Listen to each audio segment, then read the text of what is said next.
Satyabama Institute of Science and Technology, Chennai and Sriperumbudur. Virudhunagar அருகே மதுரை தூத்துக்குடி தேசிய நெடுஞ்சாலையில் கஞ்சநாயக்கன்பட்டி பகுதியில் சாலையோரம் நின்று கொண்டிருந்த மருத்துவ ஆக்சிஜன் ஏற்றி சென்ற டேங்கர் லாரியில் பின்புறம் சரக்கு லாரி மோதியதில் வாயு கசிவு ஏற்பட்டுள்ளது. இதுகுறித்த கூடுதல் விவரங்களோடு நிகர செய்தியாளர் அருண் பிரகாஷ். வணக்கம் அருண் பிரகாஷ்.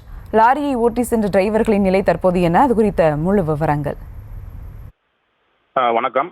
அதாவது தஞ்சாவூரில் இருந்து தனியார் நிறுவன டேங்கர் லாரி ஒன்று சுமார் 16 டன் எடையுள்ள மெடிக்கல் கேஸ் ஏற்றிக்கொண்டு அருப்புக்கோட்டை வழியாக தூத்துக்குடி நோக்கி சென்று கொண்டிருந்தது. இந்த லாரியை நாமக்கல்லைச் சேர்ந்த ராதாகிருஷ்ணன் என்பவர் ஓட்டிச் சென்றார். அப்போது ஓட்டுநர் தூங்குவதற்காக அதிகாலை நேரத்தில் அருப்புக்கோட்டை அருகே கஞ்சநாயக்கன்பட்டி பகுதியில் மதுரை தூத்துக்குடி தேசிய நெடுஞ்சாலை ஓரம் லாரியை நிறுத்தியுள்ளார். இந்த நிலையில் மேற்கு வங்காளத்தில் இருந்து தூத்துக்குடி நோக்கி, அதாவது வெளிநாடுகளுக்கு அலங்கார பொருளாக மாற்றி ஏற்றுமதி செய்வதற்காக பனை ஓலைகள் ஏற்றிச் சென்று கொண்டிருந்த சரக்கு லாரி ஒன்று இந்த தேசிய நெடுஞ்சாலை ஓரமாக நின்று கொண்டிருந்த டேங்கர் லாரியின் பின்னால் எதிர்பாராத விதமாக மோதி விபத்து ஏற்பட்டது. இந்த சரக்கு லாரியை திண்டுக்கல்லைச் சேர்ந்த செல்வம் என்பவர் ஓட்டிச் சென்றார். இந்த விபத்தில் ஓட்டுநர்களுக்கு எந்த காயமும் ஏற்படவில்லை.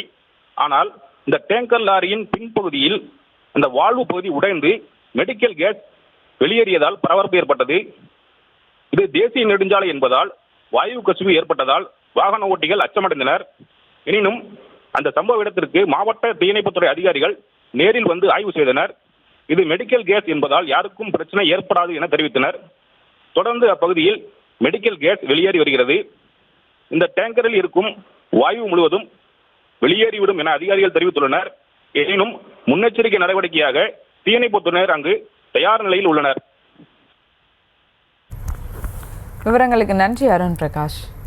Satyabama Institute of Science and Technology, Chennai and Sriperumbudur.